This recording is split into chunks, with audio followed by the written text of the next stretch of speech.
Welcome to this explainer. Today, we're looking at something absolutely mind-blowing. We are actually going all the way back to the 14th century to explore the groundbreaking sociological theories of Ibn Khaldun.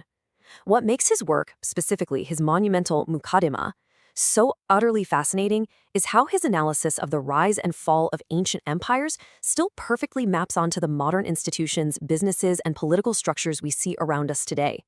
I mean, he literally treats human civilization like a biological organism with a natural lifespan. It's a masterclass. I am so excited to guide you through this. Okay, let's dive into this. We're going to track the biological life cycle of an empire from its birth in the desert to its collapse in the palace. Here's our roadmap. 1. The engine of empire. 2. Bloodlines and leadership. 3. The path to kingship. 4. 4 generations of nobility. And 5. Luxury and inevitable decline. Section 1. The engine of empire. So every great movement, whether it's a successful dynasty or a massive modern corporation, needs a foundational power source. For Ibn Khaldun, that power is born out of absolute necessity, and it's called Asabiyyah. You can translate it as group solidarity, social cohesion, or a fiercely loyal tribalism. It's the core anchor of his entire theory. Think of it as this invisible glue that makes a group of people capable of cooperating to the point where they can actually rise up and conquer. Without Asabiyyah, there is no empire. It's the fundamental engine of human power. But where exactly does this Asabiyyah come from? Well, it's born in the hardest places.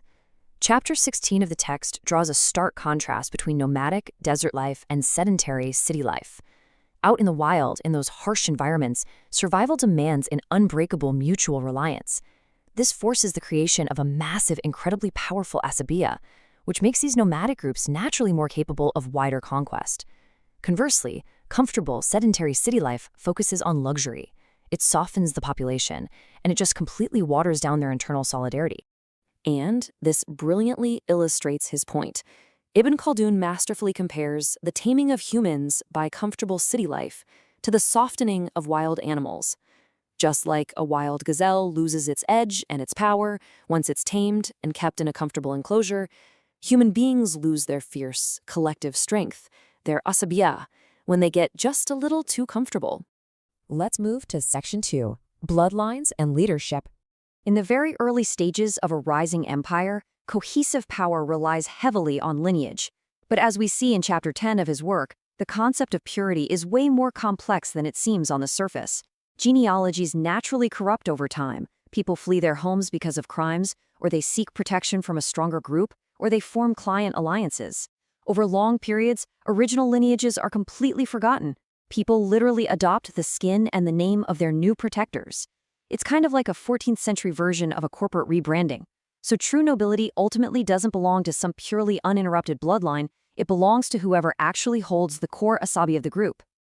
Now, what's really interesting about this slide is how power is distributed in this phase.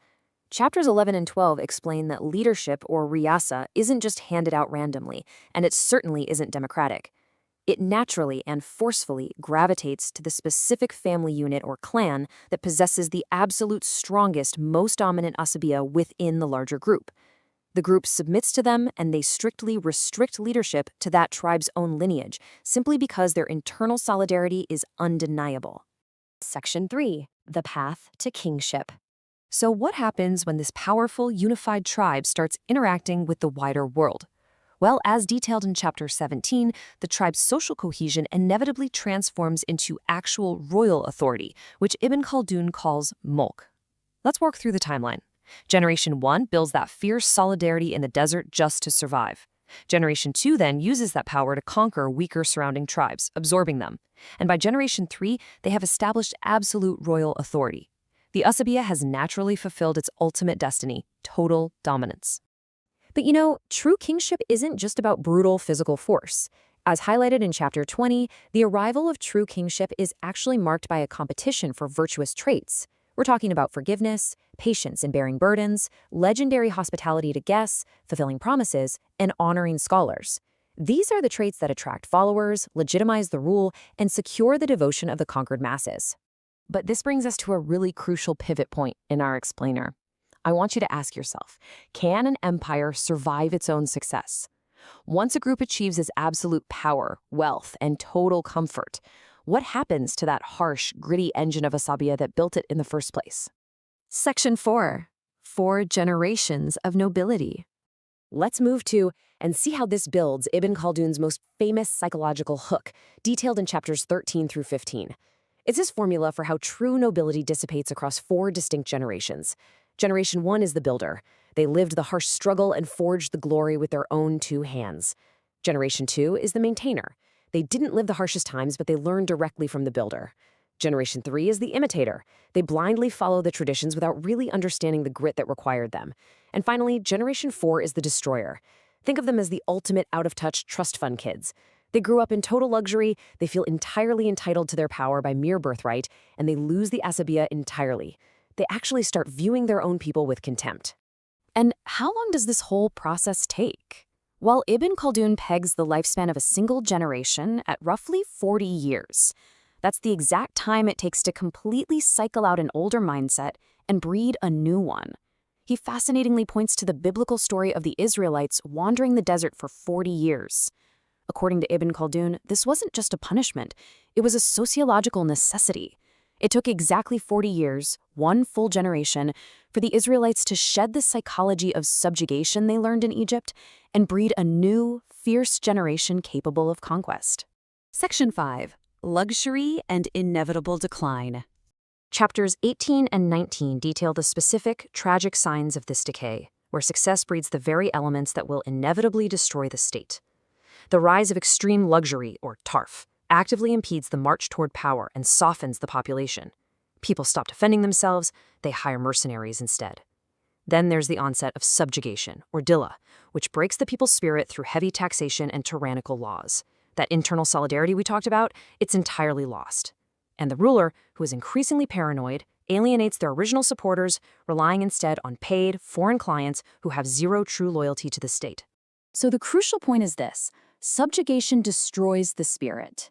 A people who are accustomed to being ruled, to being taxed heavily, and to living in total comfort lose their natural biological capability to defend themselves.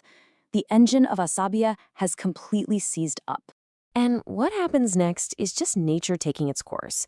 As chapters 21 and 22 explain, when the core dynasty in the center decays, softened by luxury and totally reliant on mercenaries, absolute authority naturally passes among tribal branches. Out on the fringes, wilder peoples have been forming their own hardened Asabiyyah. They look at the decaying center, they see its glaring weakness, and they inevitably sweep in to conquer it, starting the whole cycle over again. Ibn Khaldun summarizes this fatalistic cycle beautifully with this quote: "Luxury wears out royal authority and destroys it. This is the custom of God with his creation. It is an unbreakable law of human nature and civilization. Success leads to luxury, luxury leads to softness, and softness inevitably leads to collapse." As we wrap up this explainer, I want to leave you with a direct challenge. Look around you today. Look at massive, sprawling corporations, legacy political institutions, or even wealthy family dynasties in your own life. Where do they fall in this 14th century formula? Are they the builders out in the wild? Or are they the 4th-generation destroyers, softened by luxury and coasting on a forgotten Asabiyyah? Understanding this cycle absolutely changes how you view history and how you view the power structures in the world right now. Keep exploring and keep questioning.